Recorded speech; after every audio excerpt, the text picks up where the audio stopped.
Okay, hello. I'm not sure if I'm gonna get done with this video today or if I'll even end up posting this, but I want to broach a subject that I think is very complicated and very sensitive. And I want to start by talking about shame because I think that shame is the reason why we are seeing so much pain in the world today. I think the shame that we feel and internalize from feeling responsible for the trauma and the pain that we have inherited, that we have caused, that we have been a part of, that we have been victim to, I think that shame can eat at us. I think it can kill a person's spirit. I think that it can do deep, deep damage to a person's will to live and survive with integrity, with dignity, with a nurturing and kind spirit. I think it can eat away at our sense of belonging, our sense of purpose and meaning in life. And I think that shame is the root of a lot of evil and harm in this world. And today I want to talk about a shame that can begin in childhood, and that I think a lot of people have experienced because right now we live in a world, and historically we have lived in a world guided through spirituality, through religion, and religion as a created institution that governs us and that decides how and who we should be and the morals that go with that. And this helps us to frame our meaning of life and what this is all about. And unfortunately, a lot of those spiritual and religious institutions have been oppressive to the human mind and the human soul, and have been unwilling to recognize the complexity of what it means to be alive, and what it means to feel. And today, specifically, I want to talk about sexual shame, and how that experience begins in childhood. So, when I was a kid, I was already quite in tune with my own experience and relationship with sexuality. From a young age, I knew that I was queer. I knew that I was attracted to more than just boys. I knew that I had a very strong desire for love, and I was also very curious about intimacy and the ways that people can connect. I was not thinking about it as sex. I wasn't thinking about that. I was thinking about connection, about being close to someone, about how that type of connection happens, what it feels like, what it's all about. I have always had a curiosity around that. From a young age, I also was aware of and practiced self-pleasure. And again, this did not come from a place of knowing about sex or wanting to have sex. It came from a place of, oh, when I do this thing, it feels good. It became something into me that was just like a habit, and not like a destructive habit, but just like you have different things that you do, stems that you do. It was like that for me when I was a young age. And I have it's like one memory, particularly in my mind, that I have of doing this self-pleasure. And in my mind, looking back and on that moment, I know that I didn't think I was doing anything quote unquote inappropriate. And I was doing this in front of people. I was like a kid. I had to be less than 5 years old. I was just a kid. I just knew that I liked to do this thing. It felt good. It was like stimulating for me, and it wasn't about it wasn't about sexual pleasure. It was something that was relaxing to me. It was something that actually helped me focus sometimes, and also it helped me focus in a different kind of way. But it brought me into a place within myself that I enjoyed and that was peaceful. There was no sexuality attached to that. And I didn't know anything about that. I was a kid, a baby, pretty much. My sister or my mom, I don't remember who told me that I used to do that in public, but when I learned that, I was kind of shocked, and it reminded me of that memory. And for a while I was embarrassed, but I'm no longer embarrassed about that because I was a kid and there is nothing to be embarrassed about. I think that my life experience informs my perspective about sexuality, about sex education, about sexual harm, about the way our world deals with sex, because I've always had a relationship with that area of life. Not out of choice, but I just guess I am the type of person that, that's a big area in my life. But yeah, so from a young age, I was always curious. I was on YouTube searching girls kissing from a really young age, and I wasn't doing it from any type of strange or gross place. Again, I was a child and I wasn't corrupted in any type of way. I was curious. And again, I've always really treasured the idea of intimacy, of partnership, and I wanted to know what that looked like between women. I wanted to understand it. I wanted to have that for myself. And it wasn't about sex in the way that we see sex today. It was about intimacy. It was about connection. It was about curiosity, understanding potentially that part of myself, understanding what my future could look like. It was an exciting thing for me to witness. As I got older, and still very much so a child, but moving beyond being like 5 years old to maybe being like 11, 12, 13, I started to be active on social media. That's when social media was beginning, and I had social media accounts on Tumblr. And Tumblr and YouTube were the main places that I began to develop an unhealthy relationship with sexuality, like with sex and with self-pleasure and with sexual content. I had free access to pornography and all types of sexual content as a child because the internet was pretty free reign, and I was a curious kid. So I would look up whatever I was wondering about, and I would go down rabbit holes and I would click on different things that I was interested in because I was curious and I wanted to know more, and there was always a way to answer my question. The internet has everything on it, and there was no protection against that, and I wasn't telling anyone I was doing that. I wasn't being watched over online. So yeah, I was exposed to a lot at a very young age. And throughout my teens, I had a really, really, really unhealthy and I would say addictive relationship with sexual content. And that specifically really went off the rails on Tumblr. And so I know a lot of people are upset with the way that Tumblr ended up being cleared out.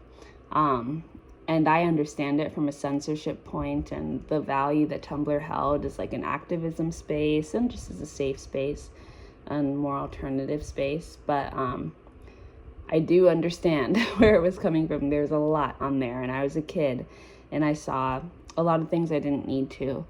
But I developed a really unhealthy habit with pornography. And for me, it was not about, it wasn't really about pleasure. It was, again, a habit, but it became less of like a stim in the way that it was for me when I was a kid. I mean, as a kid, when I was less than 5 and I was self-pleasuring, that was not a nasty habit. But as I got older in my teens, my relationship with pornography and masturbation, which I feel like I like using different words. When I was like less than 5, it was self-pleasure. As I got older, it was masturbation. I don't like the word masturbation, and so I think it's fitting for this description, because it was something that had like control over me, and I would do it almost every night, and I would always be watching something that was really violent, unhealthy, addictive, and it took me years to stop and get out of it. And I had a lot of shame around it. I had a lot of shame around the things that I had seen, around what I had engaged with while masturbating, about what it was that could make my body react. There was so much shame. And I wouldn't learn until much later, probably in my 20s, I think. I'm in my 20s now, but I think I learned around my early 20s that your body can signal pleasure even when you're not experiencing pleasure. So it has been recorded during rape that people have orgasmed, that people have become wet, that they have become hard. So all of these things can happen even when you're not enjoying yourself. And I think that that's a really important element when we're talking about our sexual experiences and the shame that we feel, especially when it relates to addictions, in regards to porn, to masturbation, to climaxing, because those signals don't necessarily mean that you're enjoying yourself. And sometimes we can feel shame about the fact that we even had any reaction to these things at all. But some of it is beyond our control. Some of it is biological. Some of it is mental. There's different things that are connected that are beyond our understanding. And again, we are working with the tools that we have, the information we have about how we function as people. There's a lot of questions that the medical and the scientific industry isn't asking, and so it's not being researched, and so the answers aren't being provided. And there's a lot of gray area when it comes to this topic, but I wanted to voice that because I think it's important, and I think that if we're going to address the rape culture that we have in our society, we're going to need to be willing to talk about, what we watch, what we connect sex with, what we connect, what our bodies react to, what we determine to be pleasure, and how it made us feel, why we connected to these things, why are these things made, why did we choose these things. I had to overcome my addictions on my own, and I was just a kid doing that. And to be honest, I don't really know how I did it. I think it took a long time. I don't really know exactly how, but it took a long time. And even after I was able to stop being addicted, I had to rebuild my relationship with myself and with my experience with self-pleasure, and be able to make myself feel good without pornography, and all of that took a long time. And between that experience, I ended up being assaulted. So it's been a very, very long journey with me, with my own relationship with sexuality, with sex, with intimacy, with self-pleasure. But I'm on a road of no shame, because I really think that shame is a sickness. And I think that it repels progress. It repels connection. And so I just want to say here and name that if you as a child experience a connection with sexuality with pleasure, with your body, a curiosity around it that made you feel strange, that made you feel abnormal, that made you feel shameful. I'm so sorry that you've had to go through that, and that you are not, there's nothing wrong with you. Kids have their own unique relationship with sexuality, just as every human being does, just as every living creature does, because it's creative energy, it's creation energy. There's not a way to, I have found, avoid that. Even if you are asexual, that's your own experience with sexuality. And just because you're a child doesn't mean that that turns off, or that that doesn't exist and then suddenly it pops up. It's always there. It just presents itself in different ways. And there's nothing shameful about sex. There's nothing shameful about self-pleasure. There's nothing shameful about intimacy, about wanting that, about wanting to connect with your body and have your body be involved in intimate experiences.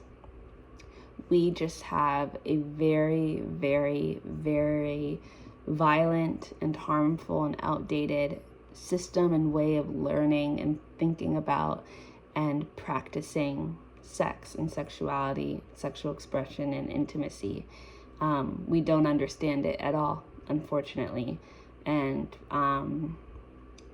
we all bear the brunt of that reality. But there's nothing abnormal about you. I think that a lot of more people, especially since the advent of sexual content that can be reproduced. So sexual magazines, when those were a thing, what are they called? Centerfolds? I don't know. Sex magazines. And then obviously the introduction of pornography and online, Pornhub, all of those types of things have made it, I think, have exacerbated the issue that has always been there. I think that the problem is having these decided, predetermined, pre-created images of sex, and having young people have access to these things and having that determine what they think sex is, what they think intimacy is, what that should look like, and then connecting this experience of pleasure, of climax, of reacting physically to something that is supposed to signify pleasure, reacting to images that are usually patriarchal, usually harmful, usually violent in one way or another, and contribute to rape culture in one way or another. And then the lack of conversation around sex as a whole in the household, at schools, in just general society for young people. We begin that conversation at puberty when it should probably start a lot sooner, but people are afraid of sex, and so they don't want to talk about it with their children, because a lot of people see sex as inherently violent and as inherently shameful, and they think that children should be protected from it because of the world that we exist in and the way that it relates to sex. And obviously, I'm not saying that children need to be having sex. Absolutely not. What I'm saying is that the way that we've framed sex and all of the things that lie under its umbrella, because when I'm talking about sex, I'm also talking about self-pleasure.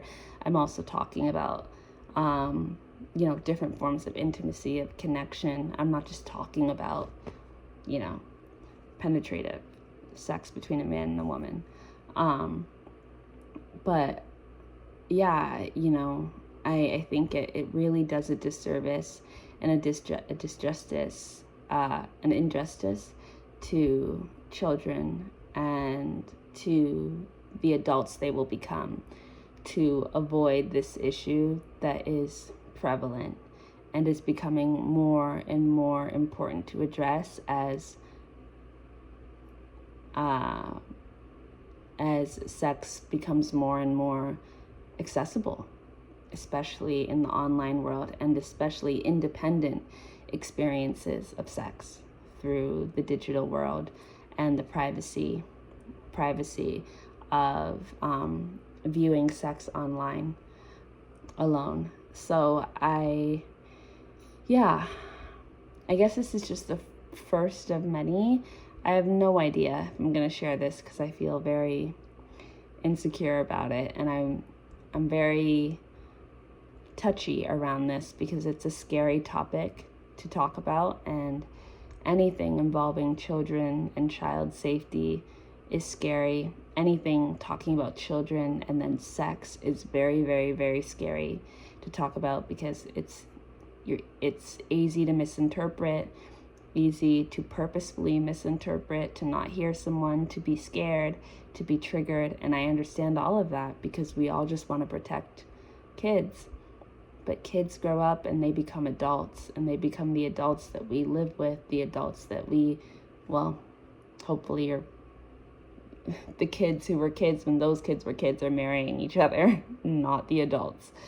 But, kids become adults and they date and they get married and they have kids of their own. And so we need to make sure that we are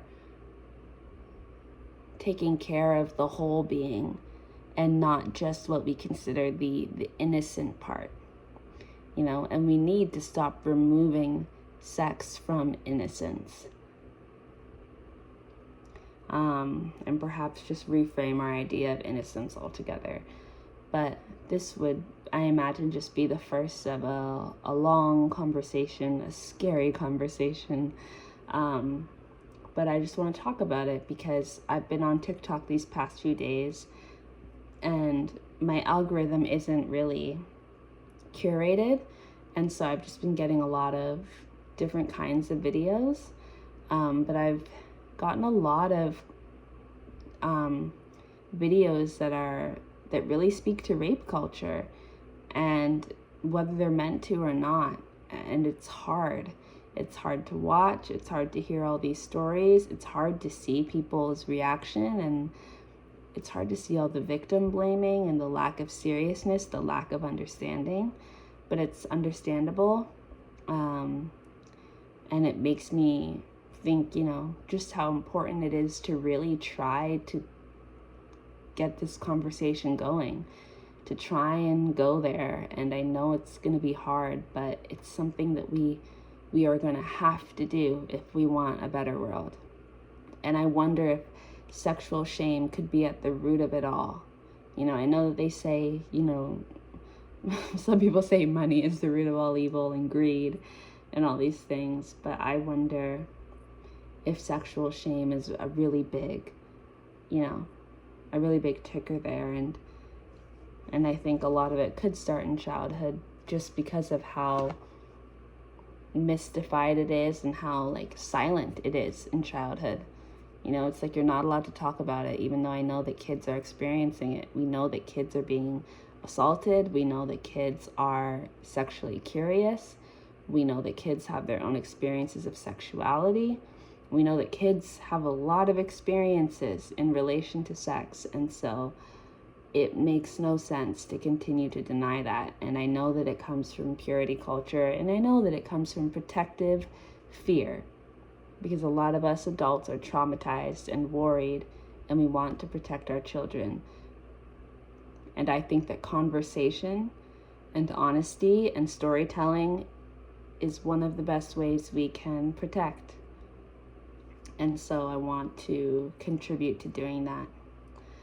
I don't have kids of my own, but I care deeply about young people, as I care about all people. I would love to be a mother one day. I would consider that a blessing. And I would want my child to feel safe and comfortable to come and talk to me if they were dealing with any type of sexual shame. I would want them to lean on me, not on the internet, not on strangers. If they had questions, if they had curiosities, if they had thoughts that they were having, that they were scared that they were having, I would want them to be able to come to me. And I don't know if we have a society right now where kids can do that, where a lot of kids feel safe to do that. I think a lot of people have scary, intrusive thoughts that make them feel like horrible people that they're scared to talk about out loud, that they're scared to say out loud. And so they end up going to these corners of the internet or these corner communities where other people are talking about this thing and they get pulled into these bubbles where it's often traumatized and hurt people trying to help each other, and it doesn't work. It doesn't work. Yeah, I would want my child, if they were going through any type of addiction in relation to pornography, in relation to masturbation, to sex, I would want them to be able to tell me. I would not want that to be a thing that it took years for them to come and ask and tell me and ask for help, because it's something that you need help with. That's very hard to deal with on your own. You shouldn't have to deal with it on your own. And there shouldn't be shame. There shouldn't be shame around it. So, these are all things that I really care about. And I know it's the harder part of life. It's the conversations we don't want to have. But it's the conversations we need to have. And I'm willing to have them and put myself out there in this way, I guess, because I really do think it's important. And at the root of a lot of our issues. So this is just the start, like I said, and I really, really do hope this reaches people with understanding and, compassion for what I'm saying, and compassion for maybe the mistakes that I make as I'm speaking, because I'm just 25 years old. I'm just speaking from life experience and from my thoughts. I don't know a lot. I don't know everything. And I certainly am not perfect at talking about this, the scariest subject in the world. So, forgive me if I make mistakes along the way, but I'm going to try and talk about this because I think it's important. So, this is just the beginning, I guess. And if you have anything you want to share, anything you think we should talk about, then go on right ahead.